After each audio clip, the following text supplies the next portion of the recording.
Bonsoir, je suis Bergen97. Aujourd'hui, j'ai apporté pour vous les 10 animaux créés par l'homme. Si vous êtes nouveau sur la chaîne, n'hésitez pas à abonner pour ne rater pas aucune vidéo. On commence. Le ligre. Hybride entre le lion et la tigresse, le ligre est le représentant moderne de la famille des félins. Le ligre ressemble à un énorme lion géant avec des rayures légèrement floues, héritées de sa mère la tigresse. Avez-vous entendu parler des anciens lions des cavernes, disparus il y a environ 10 000 ans? Si vous voulez savoir à quoi ils ressemblaient, regardez simplement les ligres. Certes, vous ne les trouverez pas dans la nature car les lions et les tigres n'ont pratiquement aucune possibilité de se rencontrer dans un environnement naturel. Mais les conditions sont complètement différentes dans les eaux. Le plus grand des hybrides actuels, un ligre nommé Hercule, pèse 450 kg, soit environ 2 lions normaux ou 100 chats domestiques bien nourris. Le seul défaut de ces énormes félins, c'est qu'ils sont incapables de se reproduire entre eux. Cependant, leurs femelles peuvent se reproduire avec des lions, et ainsi, on a enregistré quelques naissances de lit-ligres, les petits de ligresse et le lion. Le wolfine. Bien que le nom de cet animal ressemble à un mot inventé par un enfant, les wolfines existent bel et bien. Il s'agit d'un hybride rare issu de la femelle du dauphin souffleur et du mâle de la fosse orque. Il n'existe que 2 spécimens en captivité, et tous 2 vivent dans le parc marin d'Hawaï. Le wolfine est de la même taille que l'espèce d'origine. De plus, il est doté d'autres caractéristiques identiques, comme par exemple le nombre de dents. Vous vous demandez peut-être comment une telle créature a pu voir le jour. Voici la réponse. Aucune idée. Peut-être y avait-il une atmosphère très romantique dans l'aquarium. Les scientifiques estiment toutefois que ces hybrides peuvent se produire dans la nature, c'est-à-dire sans intervention humaine, bien qu'à ce jour, aucun cas n'ait été enregistré. Le savannah. Vous souvenez-vous de la princesse Yasmine qui avait un tigre domestique? Eh bien, si vous avez toujours voulu être comme la fille d'un sultan, mais que l'énorme félin ne pouvait pas rentrer dans votre appartement, il existe une merveilleuse solution. Le chat savannah. Cette race de chat a été créée aux États-Unis au début des années 80. Les éleveurs cherchèrent à concevoir un chat domestique de grande taille avec une couleur sauvage exotique, mais qui a en même temps un caractère docile. C'est ainsi que l'hybride fit son apparition, mélange d'un serval africain sauvage et d'un chat domestique normal. Il faut dire que les chats savannah sont assez grands. Ils peuvent atteindre 60 cm de haut et sont lourds, avec un poids de quelques 15 kg. Outre leur taille et leur couleur, les chats savannah ont hérité de leurs ascendants sauvages, leur passion de marcher en plein air. De plus, ils n'ont pas peur de l'eau. Le gros lard. Que se passe-t-il si un ours polaire rencontre un grizzly? Il y aura un gros lard. Un incroyable hybride interespèce. La première information crédible sur l'apparition d'un hybride issu d'un ours grizzly et d'un ours polaire provient du zoo de Halle, en Allemagne, où de nombreux petits hybrides ont vu le jour depuis 1874. Blancs à la naissance, ils devinrent plus tard d'un jaune brun ou de couleur café, et se croisèrent entre eux avec succès. Toutefois, la principale caractéristique particulière de cet hybride n'est ni sa couleur ni son comportement. En fait, les gros lards se rencontrent parfois dans la nature. Bien que les ours bruns et les ours polaires soient génétiquement similaires, ils se retrouvent souvent sur le même territoire. Ils ont tendance à s'éviter, et bien entendu, ils ne sont pas prédisposés à engendrer une progéniture. Le zébroïde. Vous êtes-vous déjà demandé si les zèbres s'entendaient avec leurs parents éloignés comme les chevaux ou les ânes? Eh bien voici la réponse. Grâce aux scientifiques, ils s'entendent tellement bien que cette amitié peut engendrer les zébroïdes. Zébroïde, c'est le nom commun donné à tous les hybrides issus d'un zèbre et de tout autre animal de la famille des équidés comme le cheval, l'âne ou le poney. En principe, pour faire apparaître un petit zébroïde, un zèbre mâle et la femelle d'un autre équidé sont utilisés. Très souvent, le corps du petit animal ressemble à celui de la mère, mais les rayures du père apparaissent généralement sur les pattes ou en partie sur le cou et le tronc. Les zébroïdes, comme bien d'autres hybrides équins, sont reproduits principalement pour un usage pratique comme animaux de selle ou de troupeau. En Afrique, ils ont un avantage sur les chevaux et les ânes parce qu'ils sont résistants à la piqûre de la mouche tsetse et sont plus dociles au dressage que les zèbres sauvages. La poule nue. Quoi? Bah oui, s'il existe des chats nus, pourquoi pas des poules nues? Oui, nous sommes bien d'accord. L'idée qu'il y ait des oiseaux nus, c'est-à-dire sans plumes pour les protéger, semble assez étrange. Mais les habitants des régions du sud, où la température de l'air en été dépasse 50 degrés Celsius, savent combien les oiseaux en souffrent. En raison de la chaleur en Israël, 10 000 oiseaux environ meurent chaque année dans les maisons et les grandes fermes, ce qui a poussé les scientifiques israéliens à développer un hybride qui puisse vivre dans un climat chaud. Le célèbre sélectionniste Avigdor Kanaer passa 25 ans à tenter de mettre au point des poules sans plumes. Comme base génétique, il utilisa des poulets de chair qu'il croisa avec des poules connues et avec d'autres espèces ayant peu de plumes.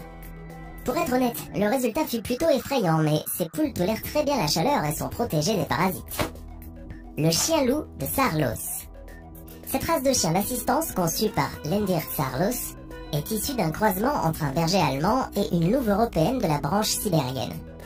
Les chiens-loups de Saarloos vivent selon la loi de la meute, et le chef est reconnu en tant que tel sans aucun dressage spécial. Ils se caractérisent par leur indépendance et en même temps par leur attachement au chef. Par instinct, ces chiens, tout comme leurs ancêtres les loups, restent éloignés à une certaine distance de sécurité de toute personne ou animal qui peuvent leur faire du mal, et sont toujours prêts à s'enfuir en cas de menace imminente. Leur comportement peut également changer brusquement en fonction de la situation, en passant du calme et de l'indifférence à une agression soudaine. Les chiens-loups n'aboient jamais mais hurlent parfois comme des loups, et bien que cette race soit considérée comme une race d'assistance, les chiens-loups ont un instinct de chasse bien développé, et peuvent comme les loups chasser en meute. Ils servent également de guide pour les aveugles. Oui, c'est assez bizarre pour des animaux qui ont de vrais prédateurs sauvages dans leur famille. Le jaguar. Cet hybride issu d'un jaguar et d'une lionne est vraiment beau. Ces animaux sont souvent de couleur noire à travers laquelle apparaissent des taches foncées et floues. En outre, les hybrides ressemblent aux lions ordinaires. Ils sont assez grands et possèdent même une petite crinière noire. Les deux jaguars les plus célèbres sont Jazara et Suzanne, nés dans la réserve de Bear Creek en Ontario, au Canada, sans aucune intervention des scientifiques. Les parents de ces félins surprenants ont grandi ensemble et sont devenus plus tard très bons amis à un moment donné. Eh bien, voici le beau résultat. Le porc Mangalitsa. Il ne s'agit pas d'une vidéo faite sur ordinateur, et ce n'est pas non plus un cochon qui porte une perruque, mais plutôt une vraie créature. Le porc laineux, ou Mangalitsa, fut obtenu en 1833 par l'archiduc hongrois Joseph, qui avait croisé des cochons domestiques avec des cochons sauvages. Les hybrides possèdent un pelage épais grâce aux cochons sauvages et non pas aux moutons comme on peut le croire à première vue. Les porcs Mangalitsa sont de taille moyenne, avec un squelette dense et fort. Ils ont un pelage long et épais, ce qui les protège parfaitement contre le froid durant la saison glaciale. Durant cette période, le porc Mangalitsa ressemble vraiment à un mouton, notamment de loin, pendant qu'il se déplace sur le pâturage.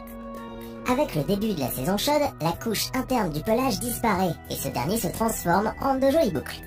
Quant aux petits porcs Mangalitsa, ils naissent avec des rayures et ressemblent de manière incroyable à de petits sangliers. Mais ces lignes disparaissent malheureusement avec l'âge. Le guip. La chèvre domestique est une descendante des chèvres de montagne, et les moutons domestiques sont des descendants des moutons sauvages. Ils diffèrent dans le nombre de chromosomes. Par conséquent, la race issue de cette union si étrange n'a pas une longue espérance de vie. Cependant, des hybrides parviennent parfois à survivre et se font connaître sous le nom de gips. De la mère brebis, le petit guip hérite du pelage épais et d'un corps lourd, alors que les longues pattes et parfois même les cornes proviennent du père. Contrairement aux agneaux et aux petites chèvres, les hybrides se caractérisent par leur activité. Ils grandissent beaucoup plus vite et ne tombent presque jamais malades. Selon les propriétaires, les gips ressemblent plus aux moutons tandis que la laine est similaire à celle des bergers du Caucase. Et au printemps, ils se déplacent comme les chèvres. Eh oui, la génétique est une chose assez particulière. La vache Highland. Si vous aimez regarder des photos de paysages, vous avez donc certainement trouvé des photos de ces animaux incroyablement beaux et poilus qui paissent sur les collines vertes. Les vaches Highland sont apparues comme résultat du croisement de grandes races rouges des Highlands avec de petites espèces qui vivaient sur les Hébrides, à l'ouest de l'Écosse. Ces animaux extraordinaires sont couverts d'une double fourrure longue, épaisse et dense. Sur la partie supérieure, le pelage est épais et dense, atteignant 30 cm.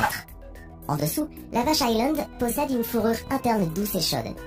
Ses yeux sont dissimulés derrière une petite frange dense qui crée une barrière contre le vent, la pluie et la neige. Elle la protège également contre les insectes qui peuvent transmettre une infection dangereuse. Eh oui, ces vaches sont tellement extraordinaires.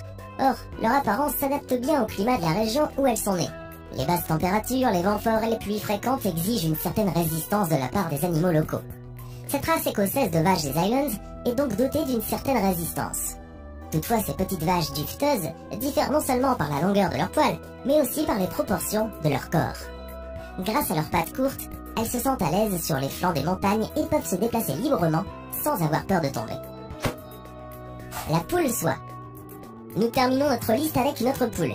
Eh oui, qui aurait pensé que ces volatiles pourraient être tellement étranges pour qu'elles figurent à 2 reprises dans notre vidéo? La poule soie est une race de poule très ancienne. Déjà au XIIIe siècle, le célèbre voyageur Marco Polo décrivit en détail ces volatiles incroyables dans des notes sur la Chine. Même si vous n'avez jamais vu une poule soit en vrai ou sur une photo, vous ne la confondrez jamais avec une autre race. Elles sont extrêmement duveteuses. Après l'apparition des premières poules de cette race en Europe, on crut longtemps qu'il s'agissait du résultat du croisement de poules et de lapins. Et vous savez quoi? Nous comprenons d'où vient ce mythe. Lequel de ces animaux conçus par l'homme vous a le plus étonné?